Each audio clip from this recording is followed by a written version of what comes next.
փոթորիկներ են եկել։ Ինչ անել ես փոթորիկների ժամանակ։ Խնդրում եմ ձեզ, հիշեք Տեր Հիսուս Քրիստոսի խոսքը լեռան քարոզի վերջում։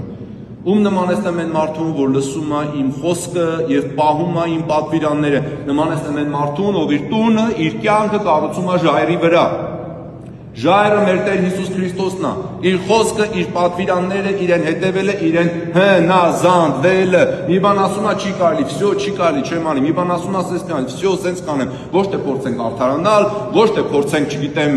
ինչ ասեմ, կրուտիկներ անեն, ինչա թե մեր ուզածը կատարենք, չի կարելի սեփական կամքը կատարել, չի կարելի սեփական ցանկություններին հետևել, այլ եղից իմ կամք քո, ոչ թե եղից իմ կամք իմ։ Խնդրում եմ այս բաները դուք ձեր ժոր, չմտածեք ձեր վրա եմ ջոանացած, բայց ուզում եմ որ դուք այս բաները պատմեք ձեր տնեցիներին, պատմեք ձեր երեխաներին, ձեր թոռներին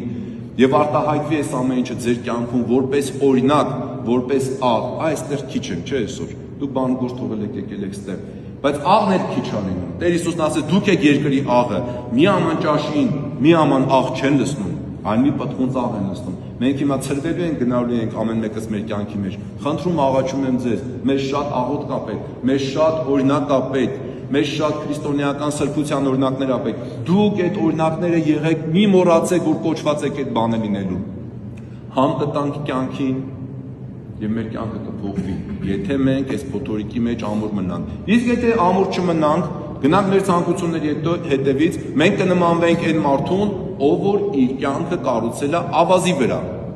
Փոթորիկը երբ որ եկավ, այդ տունը չդիմացա։ Հիմա շատ մարդիկ արխային են, որովհետեւ փոթորիկը ամեն օր չի գալիս։ Օրինակ 30 տարի տես որ նայում ես փոթորիկ չի եղել, չէ՞, Արցախը տվել է մեզ, մեր տարած հայրենիքը ընդլայնել է, մեր սերնդին տվել է պետականություն, մենք էլ առողջ ապրել ենք ու բողոքել ենք, դժգոհել ենք ու ասել ենք երգիրը երգիր չի, փոխանակ ասենք մենք այն չենք ինչ որ Աստված ուզում ամեն լինել։ Այ խոնարհության օրինակներից մեկը թե ինչ բան է խոնարհությունը, որ այսօր մենք սովորում ենք, եկեղեցու հայրերն ասում են, որ մարդը գիտենա, հասկանա, որ ինքը այն չի, ինչ որ Աստված ուզում է որ ինքը լինի։ Մենք այդ մակարդակին չենք ինչ որ Աստված ուզում է որ մենք լինենք։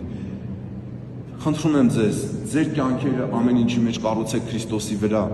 եւ այս նույնը սովորեցրեք ձեր երեխաներին, ձեր մտերիմներին, ովքեր որ լսում են գոնե ձեր խոսքը։ Իսկ այս դժվար խոսքերի մեջ, ինչպես ես մի քահանայից լսեցի երեք, լավ հիշեցրեց, դուք էլ հիշեք սիրելի ժողովուրդ, այն խոսքերը, որ Պողոս Առաքյալն ասեց Հռոմեացիներին, 8-րդ գլխի 28-րդ համարում։ Լավ հիշեք, Հռոմեացիներ 8:28 հեշտ է հիշելը։ Ամեն ինչ բարիով է կատարվում նրանց համար, ովքեր սիրում են Աստծուն։